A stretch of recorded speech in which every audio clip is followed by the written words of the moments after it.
আচ্ছা, ধর্ম আর রাজনীতি এই দুটো কি আদৌ আলাদা রাখা সম্ভব?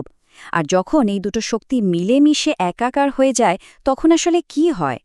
আজকের এই বিশ্লেষণে আমরা ঠিক এই ব্যাপারটাই দেখব। কিভাবে ধর্ম আর রাজনীতির এই মিশ্রণটা একটা সমাজের জন্য ভীষণ বিপজ্জনক হয়ে উঠতে পারে।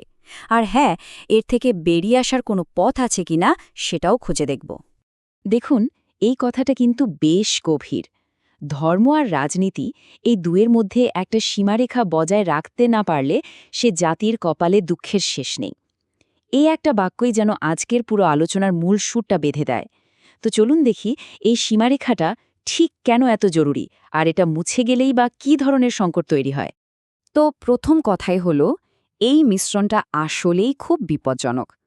এই বিশ্লেষণটা একটা বেশ বড় প্রশ্ন তুলেছে, আর তা হলো অনেক মুসলিম প্রধান দেশের যে দুর্দশা, তার মূলে কি আসলে ধর্ম আর রাজনীতির এই জগাখিচুড়িটাই দায়ী? চলুন এই যুক্তির গভীরে একটু ঢোকা যাক।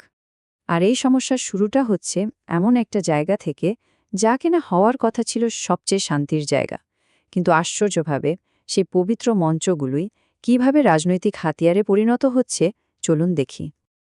একবার ভেবে দেখুন তো, মসজিদ বা যে কোনো উপাসনালয়ের আসল উদ্দেশ্যটা কি? আধ্যাত্মিক শান্তি, তাই না? নিজের আত্মার সাথে কথা বলা, একটু চিন্তা করা। কিন্তু সেটাই যখন হঠাৎ করে রাজনৈতিক প্রতিবাদের একটা মঞ্চ হয়ে যায়, তখন কি দাঁড়ায় ব্যাপারটা?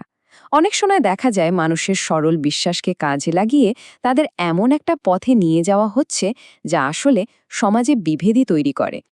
এখানে কিন্তু একটা মৌলিক প্রশ্ন সামনে চলে আসে। সমাজ আসলে কোনটাকে বড় করে দেখবে, আত্মত্যাগের গৌরবকে নাকি জীবনকে উদযাপন করাকে?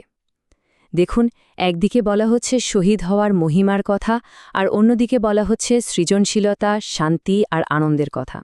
আচ্ছা, সত্যি করে বলুন তো, কোন পথে একটা সমাজের আসল উন্নতি হতে পারে? আচ্ছা, এই ধর্ম আর রাজনীতির প্যাচটা আরও জটিল হয়ে ওঠে দুটো বড় ভুল ধারণার জন্য। চলুন সেই ধারণাগুলোকে এবার একটু এক এক করে ভেঙে দেখা যাক। এবার আসি একটা খুব ইন্টারেস্টিং প্রশ্নে। প্রশ্নটা শুনতে খুব সহজ, কিন্তু উত্তরটা মোটেও সহজ নয়। সারা বিশ্বের মুসলিমদের আসল অভিভাবক কে? কোনো একটা নির্দিষ্ট দেশ নাকি কোনো বিশেষ সংগঠন? বিশ্বাস করুন, এই একটা প্রশ্নের ভেতরেই ক্ষমতার অনেক বড় রাজনীতি লুকিয়ে আছে। অনেকেই হয়তো ভাবেন যে কোনো একটা নির্দিষ্ট দেশই হয়তো ইসলামের রক্ষক বা অভিভাবক, কিন্তু এই বিশ্লেষণ বলছে এই ধারণাটাই আসলে ভুল। একটু ভাবুন, হজ থেকে যে বিপুল পরিমাণ অর্থনৈতিক লেনদেন হয়, সেদিকে তাকালেই কিন্তু বোঝা যায় যে এখানে ধর্মের চেয়েও অর্থনৈতিক অনেক বড় একটা ফ্যাক্টর। বরং বলা হচ্ছে কোনো একজন বা একটা দেশ অভিভাবক না থাকাটাই আসলে ভালো, কারণ তাহলে বিশ্বাসটা কোনো দেশের গণ্ডিতে আটকে থাকে না। এই ব্যাপারটা বুঝতে এই টেবিলটা দারুণ কাজে দেবে। দেখুন এখানে কি দেখানো হচ্ছে। একদিকে আছে কিছু ধর্ম, যাদের আচার অনুষ্ঠান কোনো নির্দিষ্ট জায়গা, সংস্কৃতি বা সময়ের ওপর খুব বেশি নির্ভরশীল।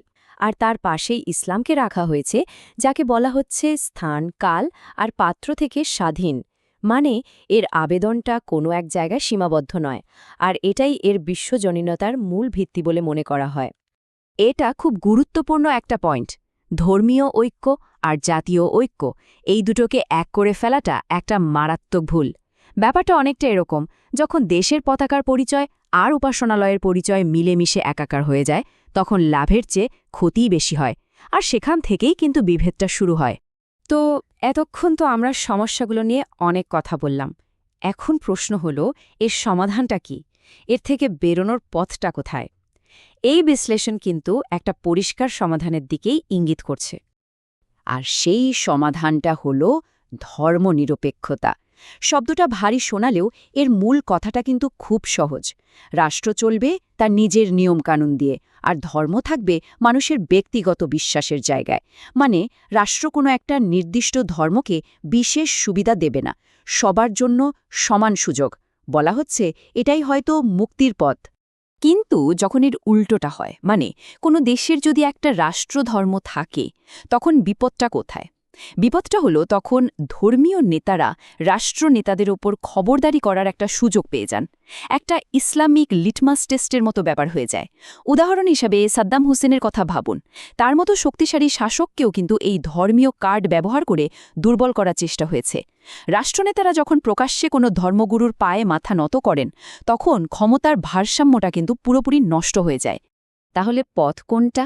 সবকিছু এক হাতে নিয়ন্ত্রণ করা একটা কঠোর ব্যবস্থা, নাকি একটা মুক্ত বিকেন্দ্রীভূত সমাজ যেখানে সবাই স্বাধীনভাবে চিন্তা করতে পারবে, নিজের মতো করে বাঁচতে পারবে? এই বিশ্লেষণ অনুযায়ী এই দ্বিতীয় পথটাই, মানে বিকেন্দ্রীকরণই মুসলিম সম্প্রদায়ের জন্য একটা স্বাধীন আর আনন্দময় জীবন দিতে পারে। আচ্ছা, এই যে পরিবর্তনের কথা বলছি, এই লড়াইটা হবে কিভাবে? অস্ত্র দিয়ে? না, উত্তরটা হলো ভাবনাকে ভাবনা দিয়েই লড়তে হবে। চলুন একটা দারুণ রূপকের মাধ্যমে দেখি এই আইডিয়াটা কিভাবে কাজ করে, আর এর বাস্তব সমাধানই বা কী হতে পারে।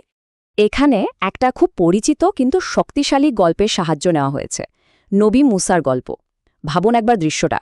একদিকে রাজার জাদুকররা তারা তাদের জাদু দিয়ে গোটা সভাটা শয় শয় ছোট ছোট সাপে ভরিয়ে দিয়েছে, একটা বিভ্রম তৈরি করছে।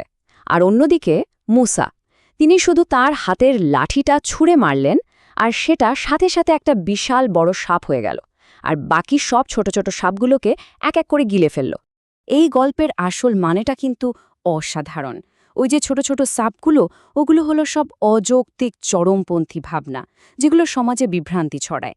আর মুসার ওই একটাই বড় সাপ, ওটা হলো একটা শক্তিশালী যৌক্তিক রাজনৈতিক আইডিয়া। মেসেজটা একদম পরিষ্কার। হাজারটা ভুল ভাবনার জবাব হাজারটা পাল্টা আক্রমণ দিয়ে হয় না। এর জন্য দরকার একটা সঠিক আর শক্তিশালী ভাবনা।